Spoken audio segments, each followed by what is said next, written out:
Before I moved to Canada, I made all the research. I watched the videos, I read the blogs, I made the spreadsheets. And yet, the first few months still hit different because there are the numbers that people throw around, and there's the real reality of living here as an African immigrant who moved here with big dreams and a specific budget. So today, I'm giving you the real numbers, no sugarcoating.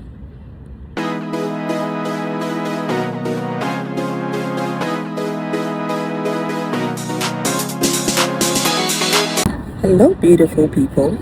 Welcome back to the Tinaverse. My name is Tina, your Ghanaian Canadian girl living in Montreal. If you're new here, welcome. This channel is where I talk about my life here in Canada, culture, growth, and everything in between. Now, today's video is one I've been wanting to do for a while because when I was planning to move here, most of the cost of living content I found were either outdated, very surface level, or just not told from our perspective. As African immigrants who are often sending money home, navigating the job market from scratch, and building a life with limited local support. So today I'm breaking it all down: housing, transport, the little extras, and the things that I genuinely didn't budget for. If this kind of honest content is helpful to you, please give this video a like. It really helps more people find it. And don't forget to hit the subscribe button if you haven't done that already. Now let's get into it.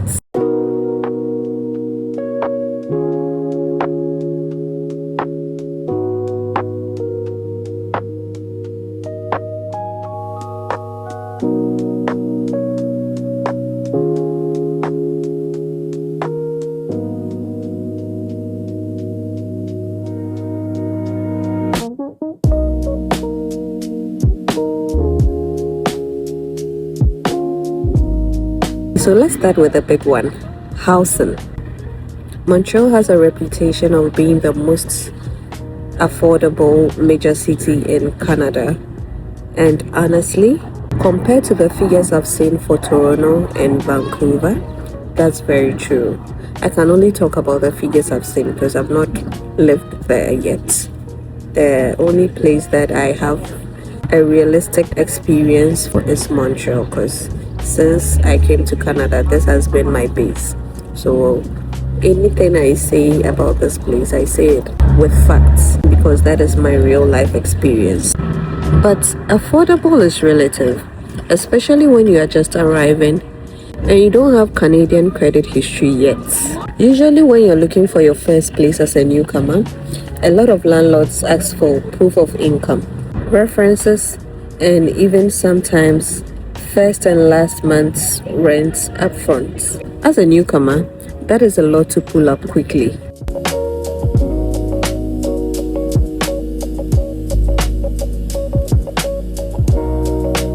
So I'm sure you're guessing what the actual numbers are. Right now here in Montreal, one-bedroom apartments in a decent neighborhood, we are talking somewhere like Verdun, Côte-des-Neiges, and the likes. You are looking at roughly between 1,200 and 1,700 Canadian dollars per month. If you want to be closer to downtown or in a newer building, you could easily be at 1,800 Canadian dollars or even more. If you're able to find a roommate situation or a shared apartment, you can cut that amount significantly. You might arrive at maybe 700 to 900 Canadian dollars for your portion. That's how many newcomers manage the first year. And honestly, there's no shame in that. I want to normalize it because we gotta do what we gotta do just to survive this place. Also, this is something I didn't fully factor in at first. Most Quebec apartments don't include heat or electricity in the rent amount. Hydro-Quebec bills can run anywhere from $60 to $150 in winter, depending on your apartment and how cold it gets. And trust me, it really gets cold. We are talking minus 20 degrees or even below. My Ghanaian self was not prepared for that at all. The budget line for housing in all is roughly about 1,400 Canadian dollars to 2,000 Canadian dollars per month, depending on your situation. Alright, now let's talk about food, because this one hits close to home literally.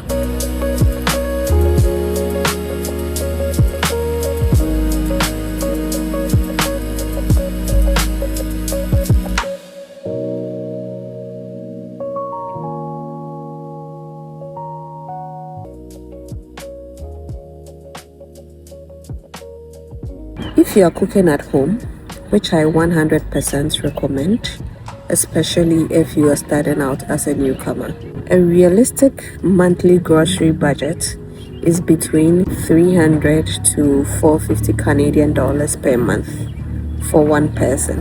That is even in situations where you are shopping smart. Now, if you want to find African ingredients like yam, fufu, good palm oil, and the likes, there are shops in Montreal that sell African food stuff.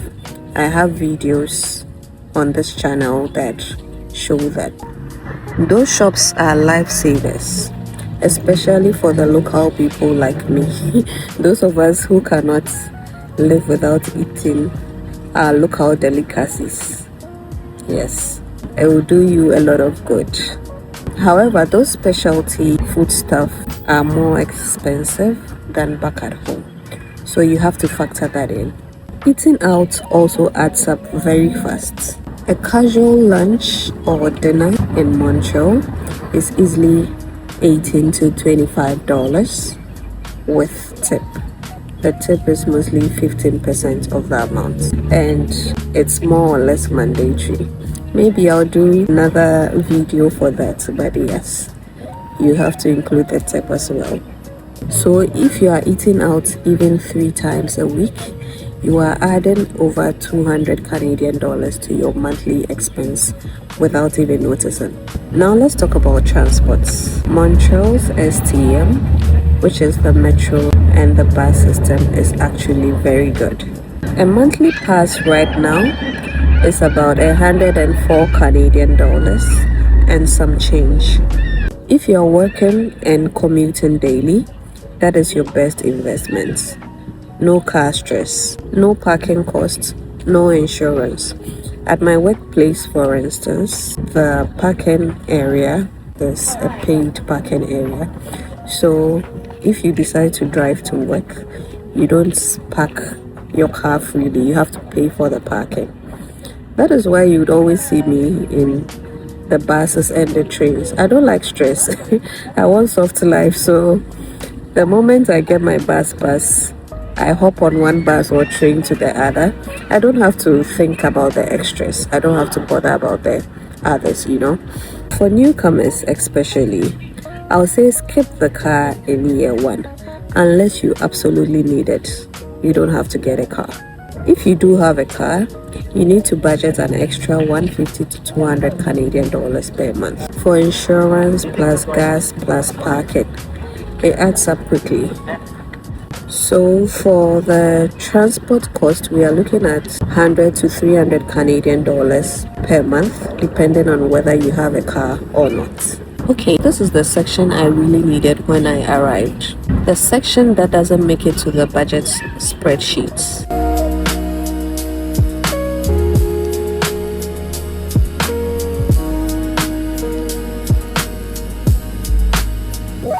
First, phone bills. In Canada, phone plans are embarrassingly expensive compared to what we are used to back in Ghana.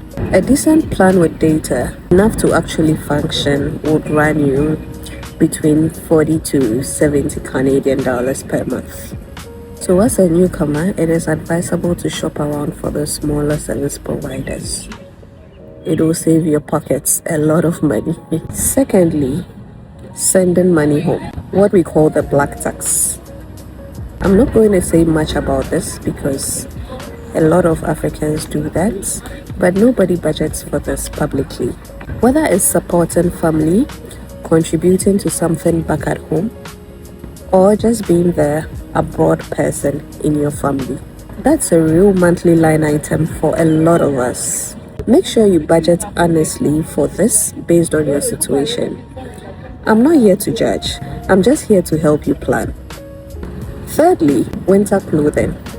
If you come from a warm country like Ghana, Nigeria, or anywhere in West Africa, you do not own the clothing you need for a Montreal winter. Or let me say a Canadian winter.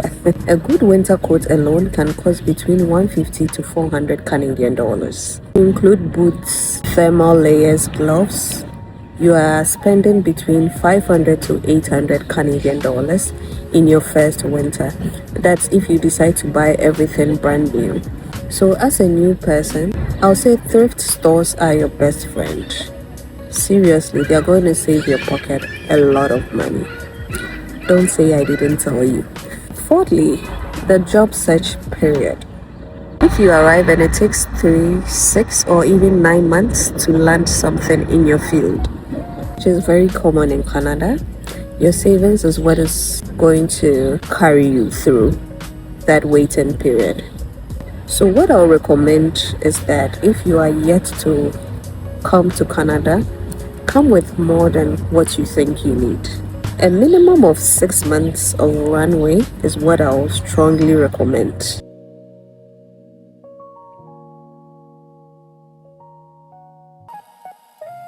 So I'm sure you might be asking yourself what all of this adds up to. Realistically, if you're a single person living modestly in Montreal, not lavishly, just comfortably, you are looking at roughly 2,500 to 3,500 Canadian dollars per month, all inclusive. That includes rent, food, transport, phone, and the occasional extras like a small buffet. Trust me, that's the honest figures you should be looking at. There you have it. The real cost of living in Montreal as an African immigrant. No filter. The key takeaways here are that housing is your biggest expense. Cook at home as much as possible, especially if you are starting out as a newcomer. Get a monthly transit pass, and please budget for the things that people don't talk about, like the remittances, the winter gears, the job search runway. Montreal is genuinely a beautiful city, and I love it here, especially because I'm someone who loves sightseeing. So every time I step out, and I get beautiful places to visit and beautiful things to see. So that aspect of Montreal makes me love the place a lot. But coming here prepared makes all the difference between a stressful arrival and a smooth one. So if this video helped you, drop a comment and let me know, because I'm going to read every single one of them. And if you are currently navigating life in Canada as a newcomer, let me know where you are from and how it is going. I also have my own challenges, and I'm sure at the right time I'll make my separate video on those as well. So let me hear from you in the comment section, because I'd love to connect with you. Give this video a like and hit the subscribe button if you haven't done that already. I'll see you in my next one. It's bye for now. Mwah.